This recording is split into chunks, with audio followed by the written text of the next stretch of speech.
Good evening everyone and welcome to Gundam News. And boy was last week the silence before the storm. Because this week we have a lot to talk about. First of all, the third Gundam conference happened with three main topics.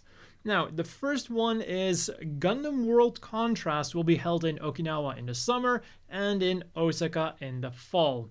Although, what exactly it's going to be, like the details of it, will be unveiled at a later date. Then 2, we got some really cool updates from the Witch from Mercury, which we'll get to in a second. And then 3, some updates on the plans for the Gundam Metaverse. And unlike what I was expecting, it's not just going to be related to the teaser image they showed, where it's going to be a 3D virtual world to which everything is connected. It actually is also going to relate to some previous things that I've covered on Gundam News. So basically, it's a lot of stuff to take in, some of which is good, some of which still kind of concern me. So instead of trying to condense all of the information into this video, which is already going to be pretty long for a Gundam News episode, I'm going to give it its own dedicated video. In the video I did on the Metaverse and also the Gunpla situation, I promised I was going to be on top of this, and I would also say if I was wrong about it, so I think the best is to go for a longer dedicated video on that. And as for my skepticisms, the one thing I'm mainly worried about is how this Metaverse is going to turn out for international audiences. Because on the actual article on Gundam.info about the Metaverse, one of the videos they linked is region locked. Which of course isn't a problem for you and me because we have NordVPN, the easy way to get around region locks and also make your browsing more secure. And if you don't have NordVPN, you can join us either with the link down below or the code kkrt. Not only will you be getting a sweet discount, but you'll also be supporting the channel. The region locked video, by the way, is the trailer for Witch from Mercury. Although, you're not missing out on too much things that you can't already get from the teaser visual image or the other material that is publicly available. So, first of all, we now know the main Gundam and its name, the Gundam Ariel, and its pilot, who I guess is going to be the titular Witch from Mercury. We don't know her name yet, but it is cool to see a female main character after so long. Yes, we have seen some kind of main characters in some of the OVAs, like Chris from 0080 and Serene from Stargazer. But having a girl be the full main character in a full-on Gundam series isn't something we've seen yet, and something that I've also seen a lot of people kind of wanting, so it is cool to finally get it. What I feel a bit more conflicted about then is the main Gundam. Like, it looks really cool in the promotional image, and it looks even better in the trailer with the red glow when it like activates, I guess. But then when I look at the line art, I like it less. And then when we get to the Gunpla, because of course they've already announced Gunplas, it is a 1/144 scale high grade, by the way. It again makes me conflicted because some of the shots I feel a bit meh about, but then you have this really cool action-y image and I'm digging it a whole lot. So I look forward to seeing more of that thing to make up my mind whether or not I like it. Then, moving on to the other two machines that got announced, and dear God, their names. There is the Gundam Lafrith, if we go by the English name, or the Gundam Ruburisu, if we go with the katakana. So I guess Lafrith somehow becomes Lubrith. That's what I'm gonna go with anyways. It's the closest thing to the katakana that does sound good.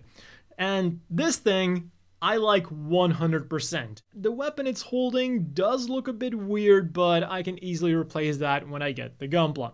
And just as with the Gundam Aerial, more details about it will be released later. Gotta say though, I absolutely love the head on this thing. The backpack's pretty interesting, and it's also an interesting design choice to have the thrusters on the upper legs.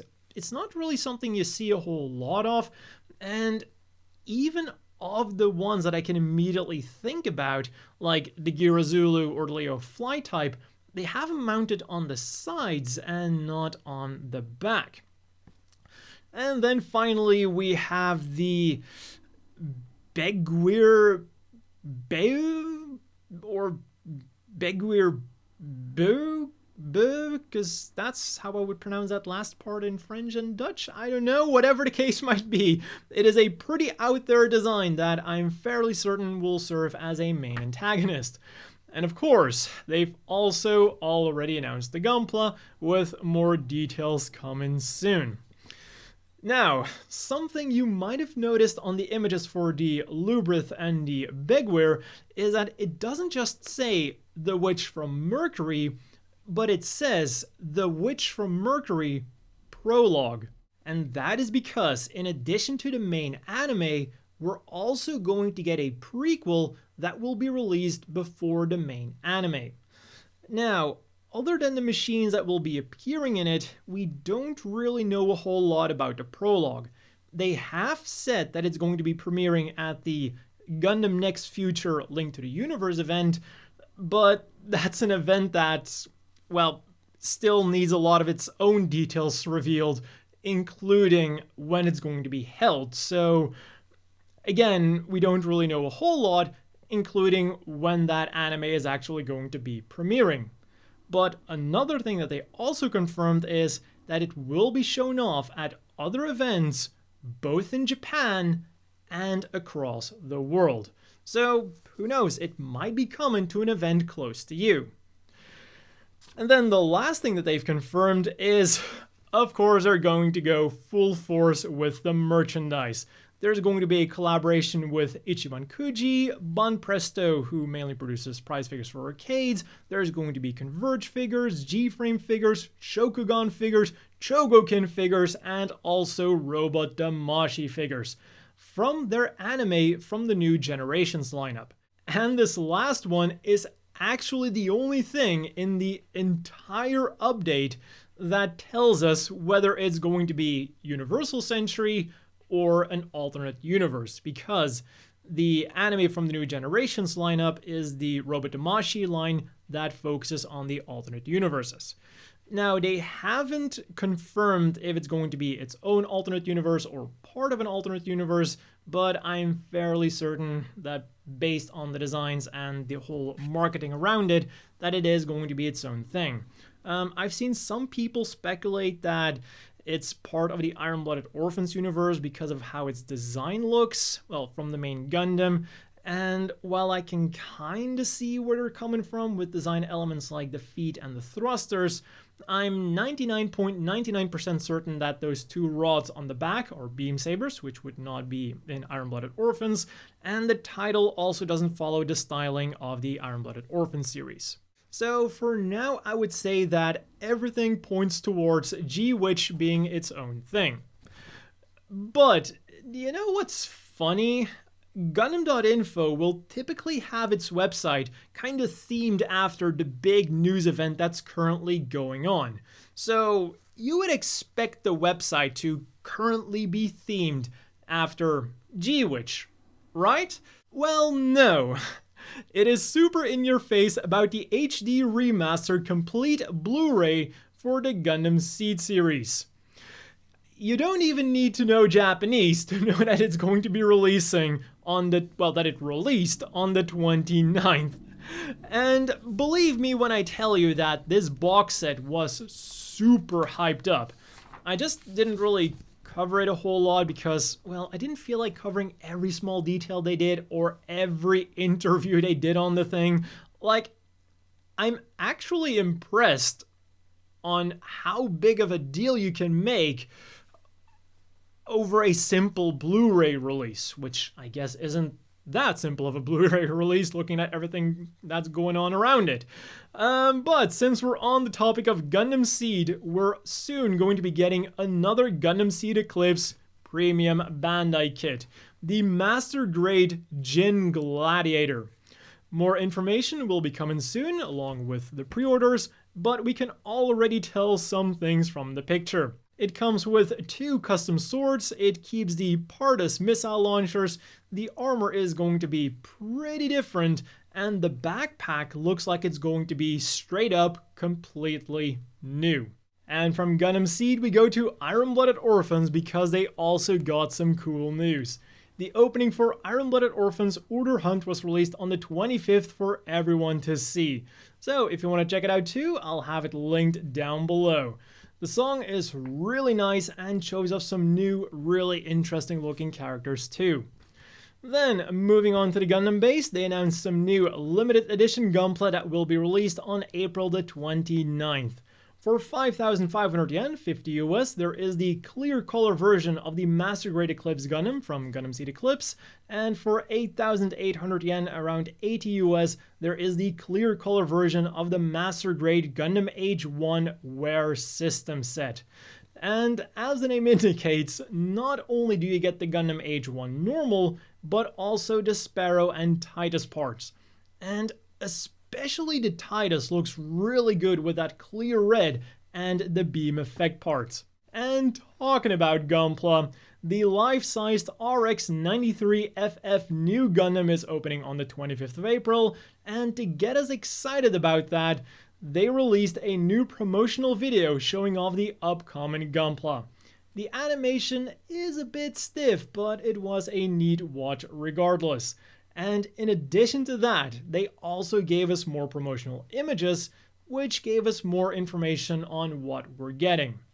So first up is the real grade, which goes for 4,950 yen, around 45 US, and this thing comes with a nice variety of accessories like the shield, beam rifle, new hyper bazooka, beam sabers, hand options, and of course, the giant fin funnel, well, the giant long-range fin funnel that the FF new Gundam is known for. And this big-ass fin funnel is going to have much more functionality than I at first thought, because not only can you hook it up to a separately sold action base to have it function as a normal fin funnel, just a little bit bigger, but it's also on its own articulated arm, so it can serve as a back-mounted cannon. It can be attached to the arms to serve as like an arm-mounted cannon, and it can even be handheld, so you've got a lot of posing options with that one single fin funnel. And this is especially good news for the entry grade, which can also pull off all of those things, but only seems to be coming with that long-range fin funnel and some new hand options to hold it. And this thing can then be yours for 1,430 yen, a little over 10 US.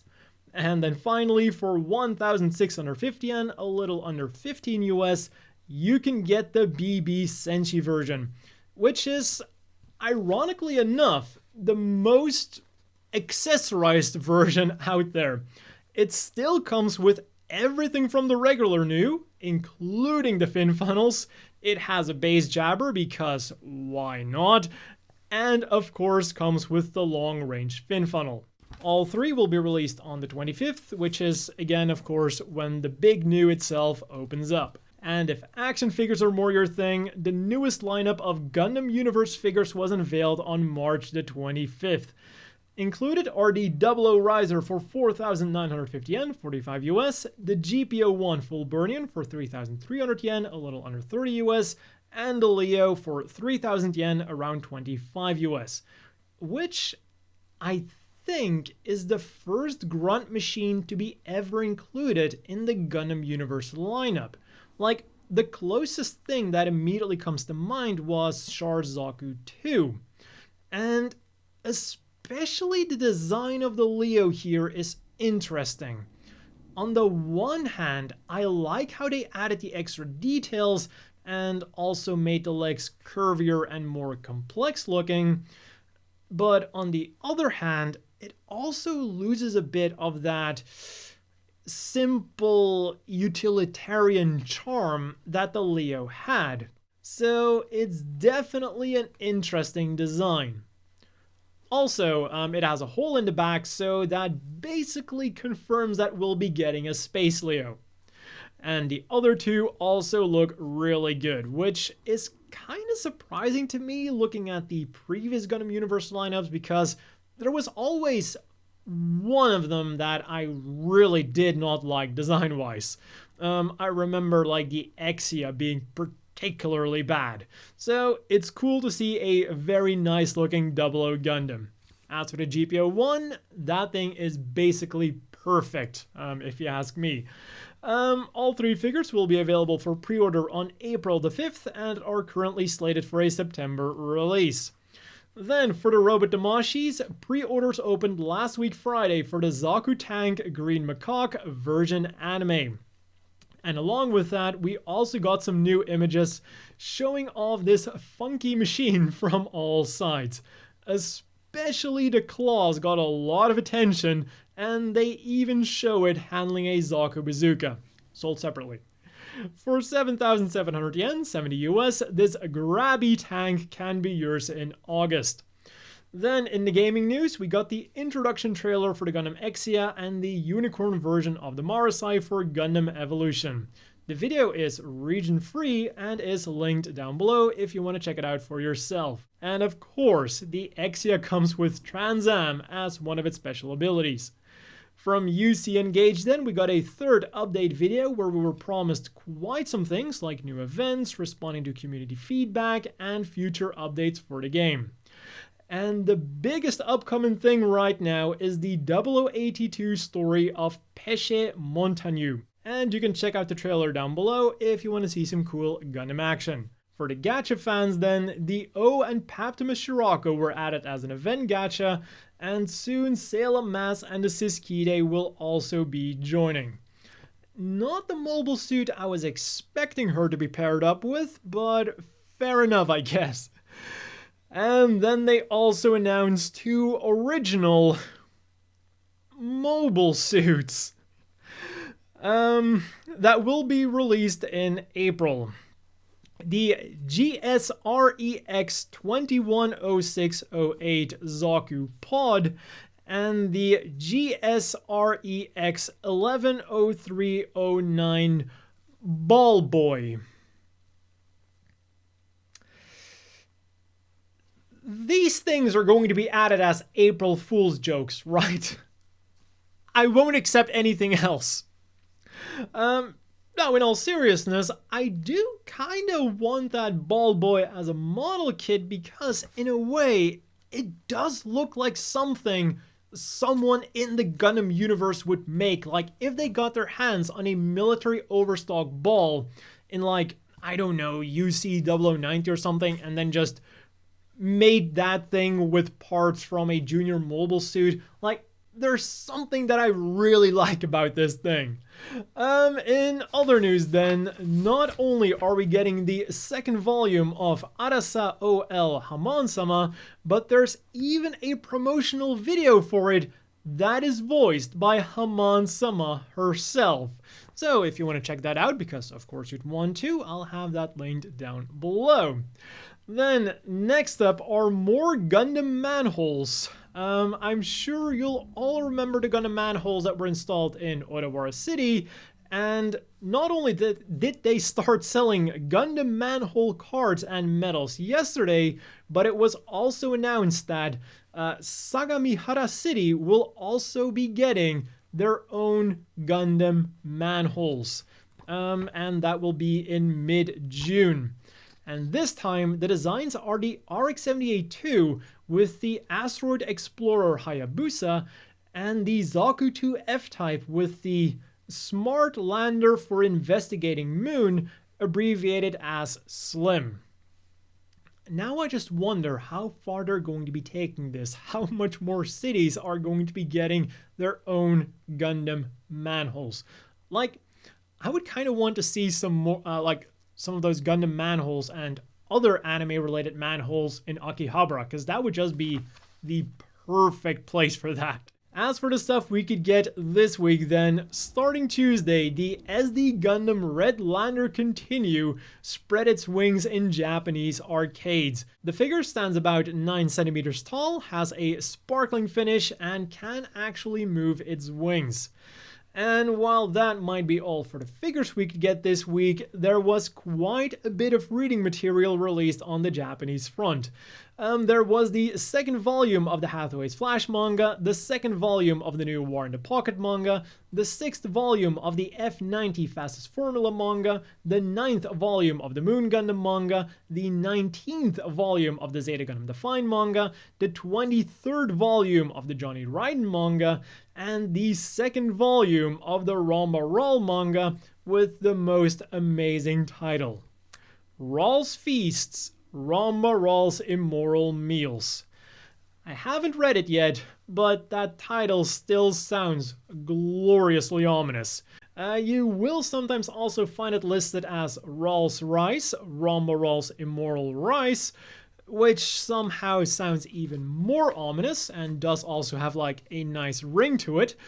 But the reason for this is because in Japanese, rice and meal are the same word. But considering the varied amount of immoral foods that Ramba Ral immorally consumes, I think that meal here is definitely the correct translation.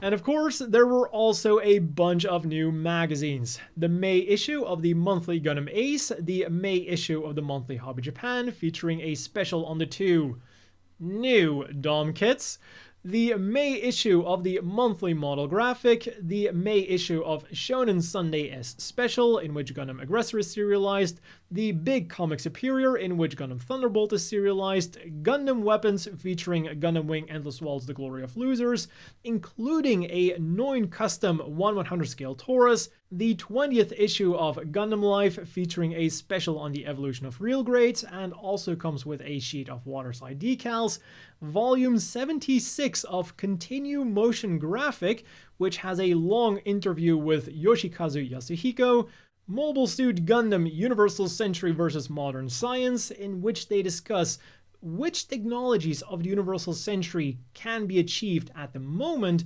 and which could potentially be achieved in the near future. Then the Mobile Suit Illustrated UC 0081 to 0090 edition, and finally the weekly Mobile Suit Bible featuring the Dead Scythe. The only thing that was a bit weaker than this week was the Gundam apparel news, with just one collection unveiled by Uniqlo, the Mobile Suit Gundam UT collection. For 1,500 yen a piece, a little over 10 US, you can get a black RX-78-2 t-shirt, a white Freedom t-shirt, a white Unicorn t-shirt, and a mauve Mafty t-shirt. They're currently slated for an early May release, and I'm really hoping that they're also going to be popping up at my local Uniqlo store because I definitely want some of those. And then let's wrap up this week's Gundam news by having a look at the results of a poll that we previously covered. Which of the original Striker packs is the most popular?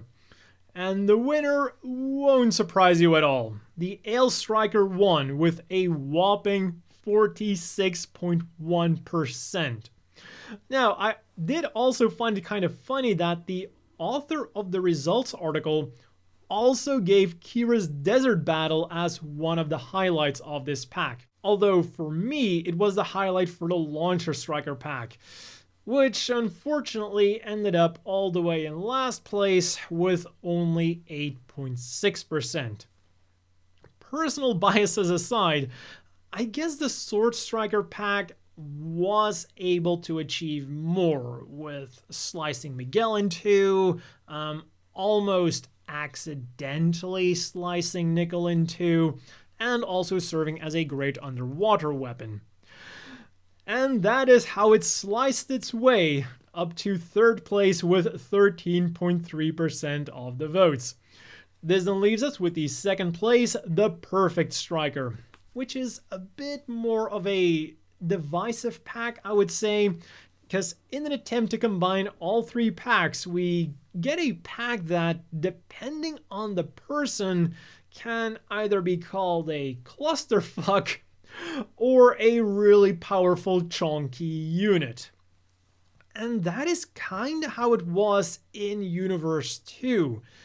It is more powerful, but at the cost of mobility and operating time, even with the huge amount of extra batteries they superglued to the bottom of it. And considering how it was only used a handful of times, I would say that it's almost safe to assume that it was a failed experiment that then led to the development of the IWSP, which criminally wasn't included on the list. But I guess they were just afraid of it getting 100% of the votes, which then wouldn't have really been fair to the other packs. The Perfect Striker, by the way, got 32%. And that has been all for this week's Gundam news. As always, a big thank you to the Patreon supporters. I hope everyone watching has a great evening, and I'll see you all next week with more Gundam news.